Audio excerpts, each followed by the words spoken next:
5 interesting facts about Indian army. पहला, क्या आप जानते हैं कि इंडियन आर्मी दुनिया में इतनी अप्रिशिएटेड है कि यूके, यूएस और रसिया के आर्मी आते हैं इंडियन आर्मी से ट्रेनिंग लेने के लिए।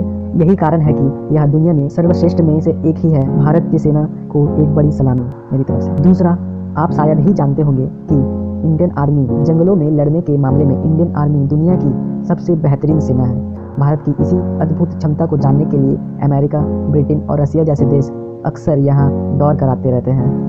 तीसरा, क्या आप जानते हैं अमेरिका और चीन के बाद भारतीय सेना दुनिया की तीसरी सबसे बड़ी सेना है। चौथा, आपने कभी सोचा है इंडियन आर्मी और इंडियन नेवी और इंडियन एयरफोर्स की सैल्यूट अलग अलग क्यों होती है? क्योंकि इंडियन आर्मी ने अपनी पूरी हथेली को यह दर्शाते हुए प्रकट किया है कि वे स्वतंत्र हैं, और इंडियन नेवी का हाथ चिकना और गंदा होता है, इसलिए उनकी हथेली नीचे की ओर होती है, और इंडियन एयरफोर्स की 45 डिग्री के एंगल पर अपनी हथेली से सलामी देती है, जो उनकी प्रगति को दर्शाता है। पांचवा, अगर आप इंडियन एयरफोर्स में पायलट बनना चाहते हैं तो आपका लेग 90 सेंटीमीटर लंबा होना चाहिए।